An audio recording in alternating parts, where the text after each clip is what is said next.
First of all, I want to draw out for you the mother. Mothers are beautiful. Amen. They are really beautiful. For one real reason. They cry for anything. Any reason they cry, man. You could find a piece of wood in the gutter. A piece of old raggedy wood. Just a piece of wood. And you don't even have to wipe it off. Just take your little penknife and put a nick in it. And just carry it on home to her. And say, look, Mom, see what I made for you? Your mother will say, oh my goodness. You made this for me. You just come here. I forgive you for everything. See, that's where mothers have it over fathers, man. Because you take that same piece of wood, give it to your father. Dad, I made this for you. What the hell is this, a piece of wood you found in the gutter? Get that thing out of here. That's why fathers don't get good presents, because they don't cry. Huh? Father's Day comes, right? What happens? Every father's got to tell everybody, you know, today is Father's Day, for crying out loud. Mother's Day, you break your back, man, working to buy some presents. Father's Day, you go up to your father, Dad, give me 35 cents. I want to buy a pack of cigarettes. And then you smoke half the pack coming home. And that isn't even his brand. All fathers fall asleep watching the television set. Haven't met one yet that didn't fall asleep with one shoe off, propped up on the sofa, and just snoring. 3 o'clock in the morning. And you come in the house and the television set's going, and you walk over and turn it off. Click. Turn it back on. I was looking at that. Dad, what are you talking about? It was Conrad. Leave him on. He's a hell of a detective. A mother's greatest weapon, though, is not crying. Mother's greatest weapon is her voice. Didn't I tell you not? If that voice is within 30 feet of you, it will decalcify your whole spinal column, and you will drop to your knees and say, please, Mother, I'd rather you hit me than scream at me. Mothers always say, you're going to drive me to my grave. Fathers always say, I'm going to drive you to your grave. And the father's sound is different too, although it is a great weapon for him. Father's voice is, oh. I remember the three of us as kids used to sit down and watch television, man, and he'd just walk into the living room, 5'11", 230 pounds. Okay, man, everybody spread out. He's going to hit somebody. No sense in letting him get all three of us in one shot. Everybody spread out. Let's go. And he would always chase one kid. Come back here, which is a dumb statement to make. What does a parent really think? You think because you say, come back here, the kid's going to stop and come back and get killed? Everybody's not dumb. I've seen some dumb parents in my life, man. Dumb because they said to some kid, go get me something to beat you with. Now, what kind of a statement is that to make? And I've seen kids dumb enough to go out and rip up a tree and bring it back here. Go on, beat me to death, Dad. My father ever said that to me, I'd tear off the corner of a piece of paper. Here, go on, way off. Go on, tear me up.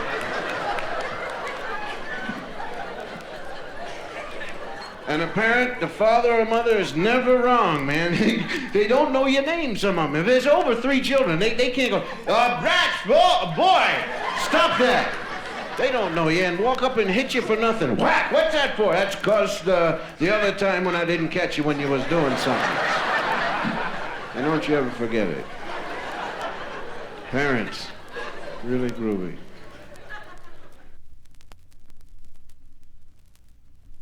I'm probably the only living husband that wins an argument with his wife. You know what I do? I'll tell you my secret. When we argue, I cry first.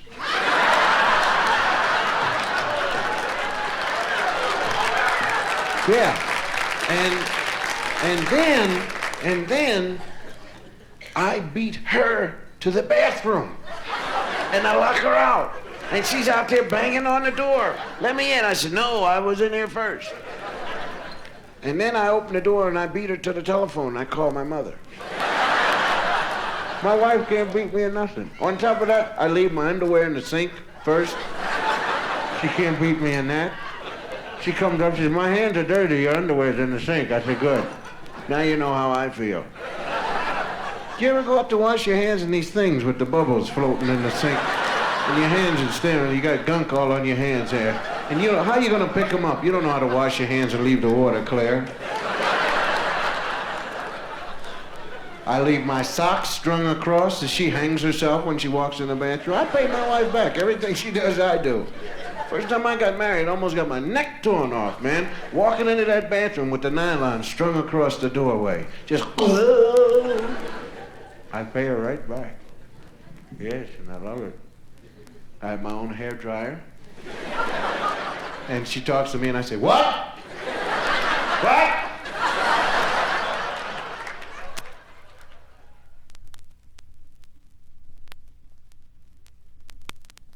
Any of you here have grandfathers? My grandfather's like 92. And he's getting up there, you know, old. And did you ever talk to your grandfather when like you've been away for a long time, and the only conversation you can get from him is like, you know who died yesterday? No, who did, Grandpa? You remember Essie's son, brother Dick, used to live up on the hill, played ice skating and roller derby, and was a third cousin of Frank Johnson, who passed away 2 weeks ago, and said he'd live longer than me. Yeah, all of them, the whole family died yesterday. Guess I won't be around much longer. He's been saying that for 50 years now. Guess I won't be around much longer. But every time I see him, you know who died yesterday? No. A lot of people. No, my grandfather was really cool. He was the one, he taught me how to drink coffee out of the saucer. Really cool, man. We used to sit down in the cellar drinking coffee out of the saucer. He was really good at it. He said, you just take this coffee and just... And I said, right. All over me and everything. Takes quite a thing to do. He taught me how to smoke cigars and everything. He started me smoking cigars when I was 12. I said, what do you smoke cigars for, Gramps? He'd keep the worms away. Get rid of them worms. I said, well, I don't have any worms. He said, well, have a cigar then. So we sit down and smoke cigars. I never got so sick. Man, I could feel my eyes turning red. Did you ever get like that? I don't drink. I never had a hangover or anything, but I felt my eyes getting red from cigar smoke. And his wife wouldn't let him smoke upstairs. He had to smoke in the cellar down there while he's there. He was always fixing the furnace. And my grandfather would always take 50 cents. You know that record? I don't know if any of you heard the record, Little Old Man. Well, that was dedicated to my grandfather because he used to put me on all the time. And he would, a grandfather can talk to you and hold your attention for 900 years by just holding a quarter in front of your face. Now you take this quarter. Yeah. No, not yet. I'm going to tell you what to do. Yeah, I'll do whatever you say. Just give me the quarter. No, now you take this quarter and you put it in the bank. Yes, I'll put it in the bank. Give me the quarter. Hershey bars, that's the Baby Ruth. I'd buy 6 pretzels with some mustard on it and I'd be able to chip in for a baseball. You take this quarter and you put it in the bank. Yes, please give it to me. I listened to Gramps for about 900 hours just for a quarter. And then take it right to the store. Give me 12 of these and 6 of these and 14 of them. Poor guy that ran the candy store, we probably drove him crazy, man, walking in there ordering things. And it seems like every guy that owns a candy store doesn't know what you're pointing at. It's a whole comedy routine between the two of you. Give me one of these. No, over there. This one. And but don't put your hands on the candy. Well, what do you want? I want 6 of the red ones with the iron stripe on the side there. This one? Yeah. Now give me one of them. They're 5 for $1. Oh, well, wait a minute. Give me the other one on the side, the other green one. This one? No, underneath. See where your hand is? Yeah, not there. Now move over to the side, right. Now, that's the one right here. Yeah, how much are they? How many do you want? Because my back is hurting me. Yeah, keep him going. And then you bring in soda bottles, the 2-cent soda bottles. And he goes, where'd you get them bottles from? I got them from this store, believe it or not. I never saw you in here before. Well, I got them from here when you were drunk one night.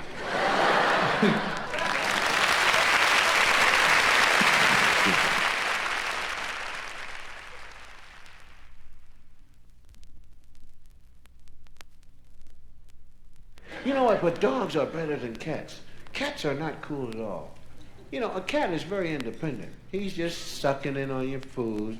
Now, answer this question. Did a cat ever do anything for you? Huh? Did a cat? No. Cats don't do anything. Huh? They could kill mice any place. He don't have to be in your house if he's hungry. You watch him. He got a shopping bag. He's going around looking for mice. A cat has never done anything for anybody except sit on your sofa and shed and make you sneeze. Cats, they sit there. No, that's the truth. You watch. I'm telling you. A cat will just sit on your sofa and he's just... You can't say to a cat, come here, Fido. If you do, the cat will say, what? See, I said, come here. You're not talking to me. I'm just sitting here on the sofa, man. I'm watching television right now. Got any more catnip? You haven't been catching any mice lately? No, man, because I'm full. Can't eat them all up in one day, you know. And besides, some of them haven't bathed yet. Yeah, that's why they call them cats, man. Now, a dog is beautiful, you know. What can I do for you? You want your slippers? Long slippers. Oh, I'll get the other one. Here's your newspaper. That's not mine. You chewed it all up. Can't help it. I got sharp teeth. You know, dogs always trying, man, but a cat, the only time you ever see a cat, and I gotta be frank with you, is when it's time to eat, and he's rubbing all around your leg, putting that fur all around there so you can start sneezing, your eyes swell up. But cats are really cool. Now, if you want to own a real cat, get yourself a lion. Then you'll respect him, I'll tell you that. And you say, come here. And when he comes, you go. I always wanted to have pets like that. Have a gorilla right in the house, man. Have him sitting around the house. I ain't gonna clothe him. I ain't gonna clothe him. I'll just let him walk around the way he is. But just think, when some guy breaks into your house late at night, what he's gonna be seeing when he starts to go for that safe. First of all, he's gotta laugh a lot. That's all he can do. Because there's no communication between man and gorilla. I mean, you can say to a gorilla all you want, get out of here, you know, but he ain't gonna stand for that as he's ripping your ear off. That's the first thing he wants to do. A gorilla will rip your ear off. He wants to peel you.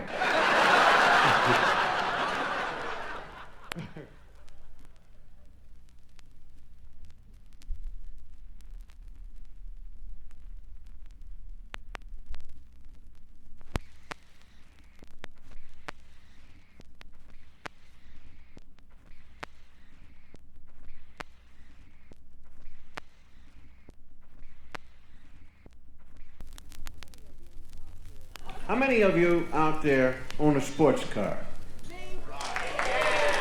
Yeah. What do you have? Mustang.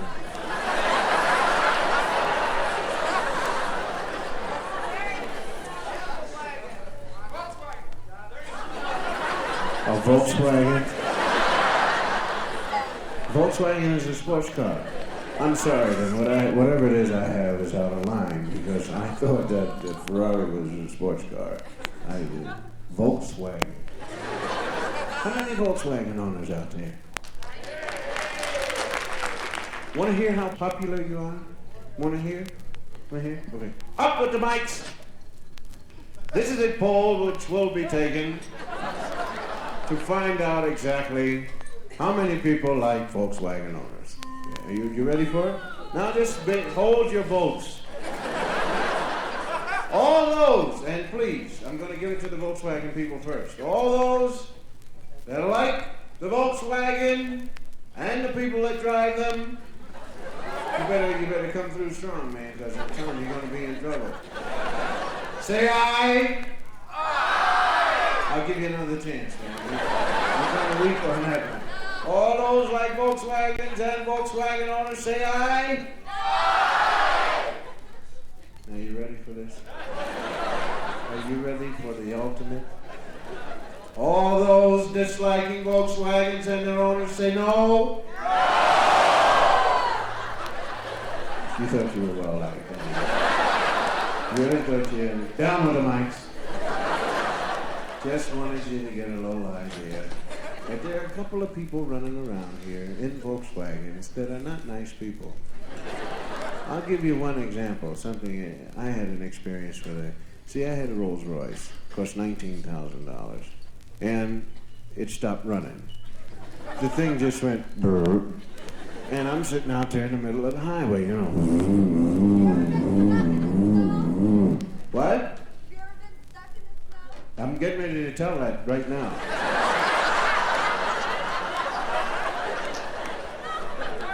Were you listening to me when I started talking about that? Huh? Okay. But do you have a Volkswagen? Mustang Sally. Gotta slow your Mustang down. No, Mustang's groovy car. Yeah. I guess they're groovy. I don't know too much about them. I see them coming, Mustang. But the VW people are not nice. Because I was stuck in the snow. I really was, with the rolls. Yes, it is, being stuck in the snow and freezing to death. It's gangs of fun. I was just sitting there saying to myself, with my fingers hurting me because it was very cold, and my feet saying, when are we going to get some warmth? And gee whiz, this is gangs of fun. Pretty soon I'll be dead. This is really gangs of fun. I was gangs and ganging of funny and gangs. So here comes a guy in a VW. Now, it's bad enough that I have an $18,000 car that will not go. But here comes a guy with a $1,400 special, supercharged up radio heater white wall tires and Blue Book. And he's going, doesn't go past me like he should. Stops the car. We get 100 miles to the gallon, too. If the fan belt breaks, we use a rubber band. That I don't need from anybody. I don't need that from people. You know, it's just out of line. See, but a Volkswagen owner will not tell you about when they're driving down the highway, how when the truck comes from an opposite direction, how you wind up in the ditch. And you haven't even turned the steering wheel. How do we get in the ditch? I don't know. The car's afraid of trucks. That's all there is to it. They won't tell you about how they're barred from the Golden Gate Bridge because they keep changing lanes without moving the steering wheel. They don't say nothing to you about why you gotta roll the windows down before you, when you get in the car and you close the door. Because if you don't, if the windows are up, your brains smash against the window and you have to go to the doctor. My brains just fell against the window over here. What happened? Well, I was close the door and Volkswagen. They don't tell you about if they have a head-on collision with a dog, they lose. No, all they know is 100 miles to the gallon.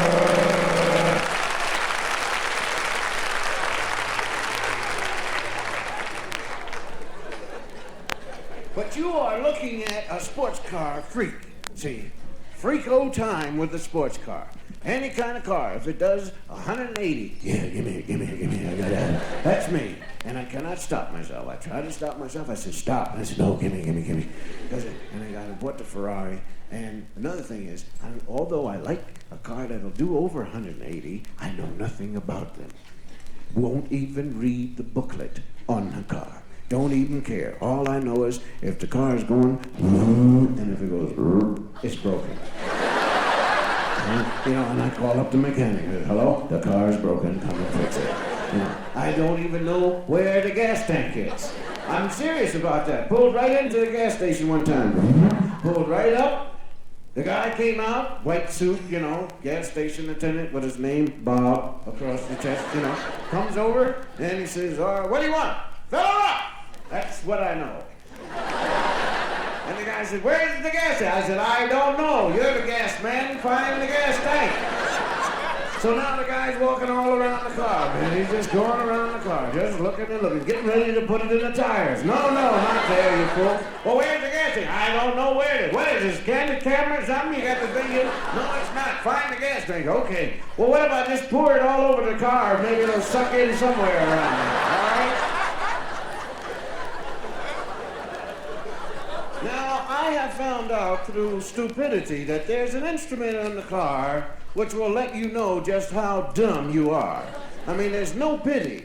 Windshield wipers. They have no pity on you whatsoever. You hit the wrong button, they'll tell you, dumb guy, dumb guy, dumb guy, dumb guy, dumb guy. And then you can't find the button to turn it off. Dumb guy, dumb guy. Sun's shining, people keep turning on their windshield wipers as you pass them by. Is it raining? I don't know. His was on. Dumb guy, dumb guy, dumb guy.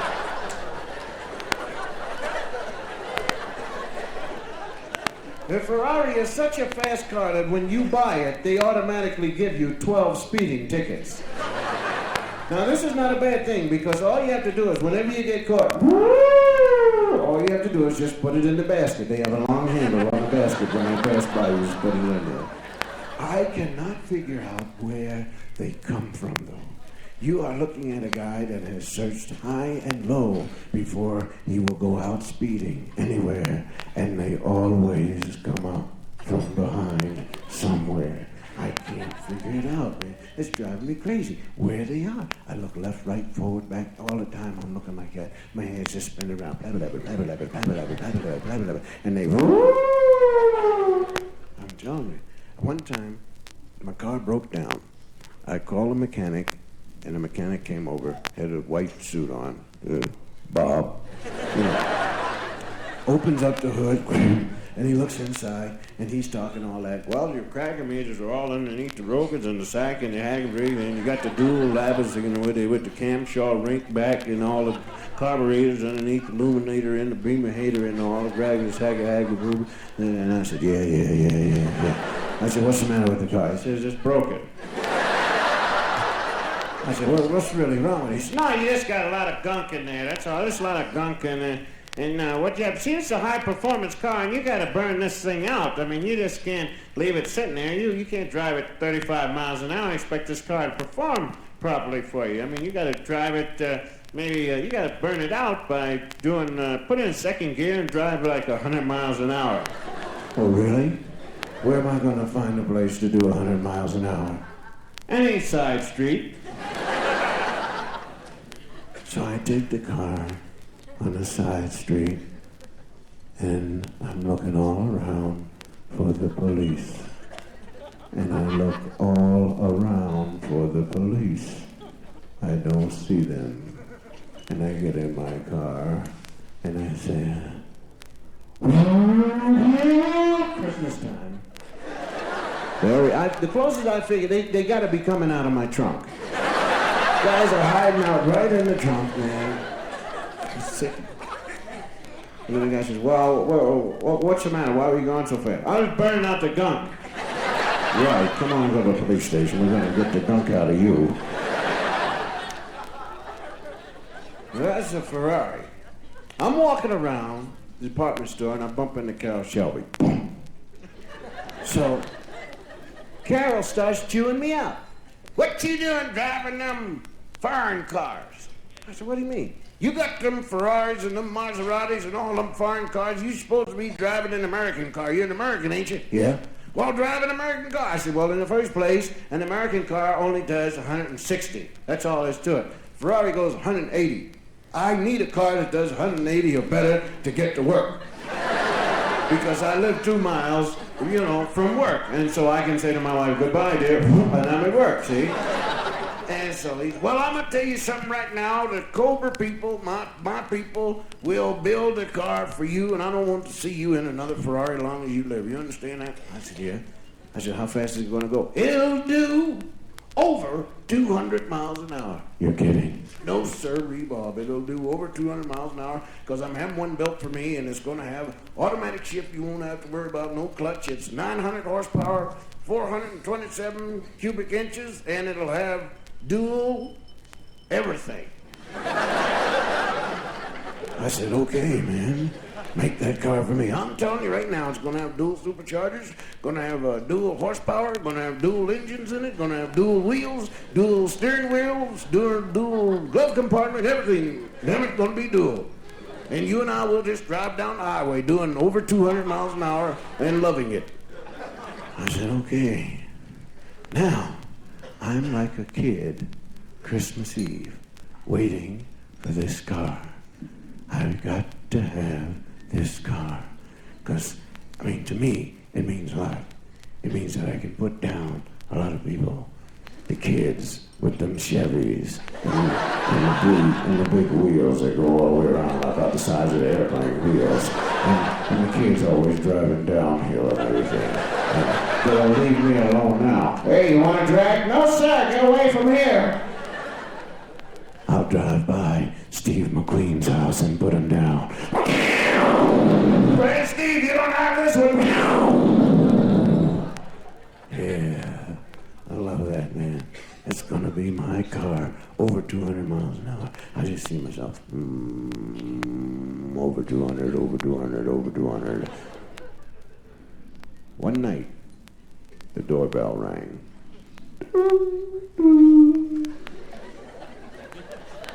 That's my doorbell. My wife had that doorbell put in. That wasn't my doorbell. See, when we had the house built, I put in my own doorbell, which I thought was really groovy. And it is. It's cool. I get tired of when you push my doorbell, it says, "Somebody's at the door." That's very hip to me. I love that, man. And the houseman comes up to me and says, "Mr. Cosby, there's a man out there with the Cobra." What? The Cobra? You're kidding. No, sir. Have him come in. So the guy walks in, and he's all dressed in black. And he's got his name across the thing. That's Bob. How'd you know? Did you meet him before? Maybe? Bob, of course. And he says, "Here are the keys to your Cobra, Mr. Cosby." "Is it outside?" "Yes, sir." "Oh, man. Give me the keys." And I ran upstairs and I changed clothes, put on my Italian racing shoes, and put on a shirt with an ascot, and I put on my scarf, and it was starched, going straight back. And I had my hair all starched and going straight back. Look out, Snoopy! And I come downstairs, and I go outside, and I look, and there she is, all blue. And it's got chrome pipes coming out of the engine, wrapping all the way around the car, forming into a roll bar. And on the hood, there's a hickey. That's where the superchargers live, right there in that hickey. And I said, "Oh man, my car." Oh, pipes coming out, the exhaust pipes just coming out, shooting out 18, 19 diameter inches, cubic centimeter pipes. Wait till them kids in the Chevy see these pipes. They'll go crazy. They'll say, "Oh wow, look at them pipes, man. This guy's got pipes coming out of his car. Oh wow." And I opened the door, and I got in the car. My car. Oh, I love you, car. And I kind of just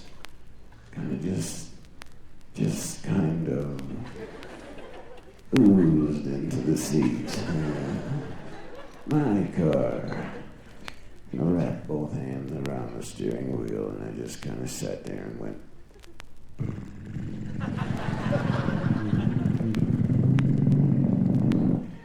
And the guy said, "Why don't you start it up?" Yeah, I forgot all about that, man. And I put the key in. And right by the key, there's a gold plaque. It says, "This car is made especially for Mr. Bill Cosby by Carroll Shelby and Company. 900 horsepower, 427 cubic inch engine, dual superchargers do everything and will do over 200 miles an hour and is faster than anything Steve McQueen owns. And I looked at the speedometer. The speedometer starts at 0, goes all the way up around to 200 M.P.H. And under the 200, there's still more room. And the words, oh wow.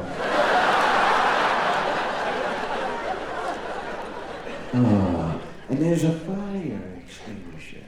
Now this is really groovy, man. A fire extinguisher. Now, can you tell me how many cars have a fire extinguisher so that they're driving down the street, man, you see a house on fire, you know, and you just jump right out of it. And they say, my goodness, thank you so much. I loved it. And my scarf was just sitting there, straight back, flying in the wind. And I put it in neutral and smiled at the guy. 900 horsepower, oh boy. And I started it up.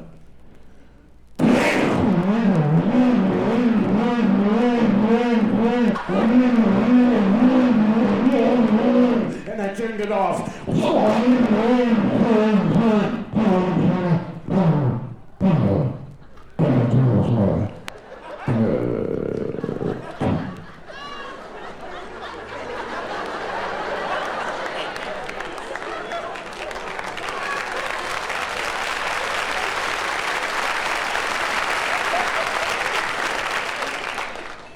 My scarf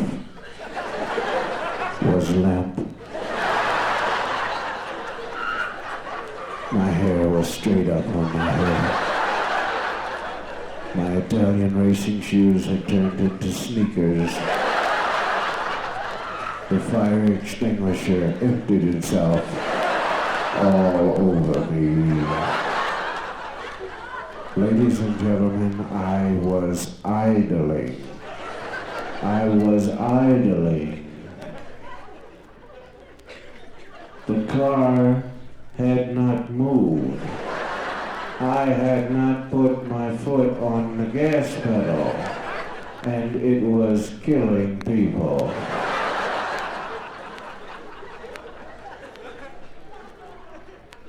My body says, get out now, or I will not be with you.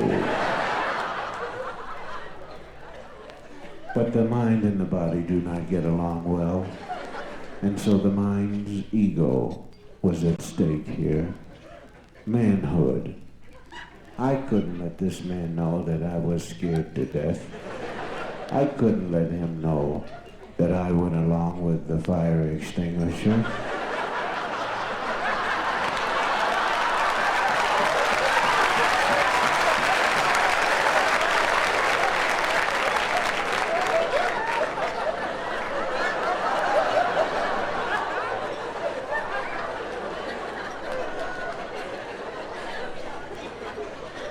And the man in black said, why don't you take it around the block for a spin? Didn't I?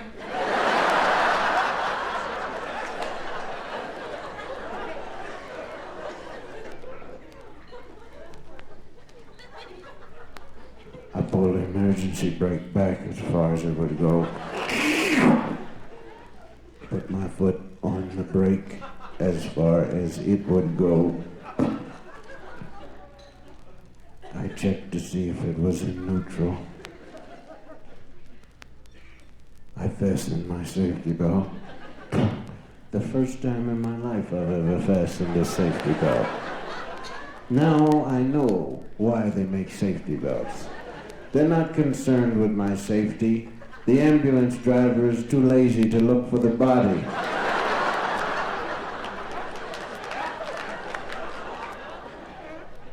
And I started the car because I don't know any other word for it. Up. I put it in drive, emergency brake on, foot brake on. I went around my own tree 3 times. it all was still going around the tree.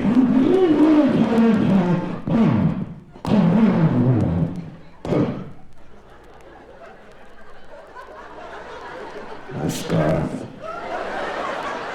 had left me.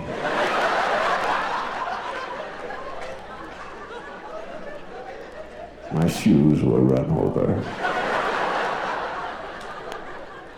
Surely goodness and mercy will follow me, because I'm getting the hell out of this car.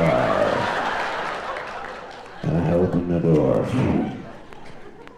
and I took the keys out, and I walked around the car at a distance of about 12 feet. And I went over to the man dressed in black, and I said, take the keys and this car. It's all paid for, and you give it to George Wallace.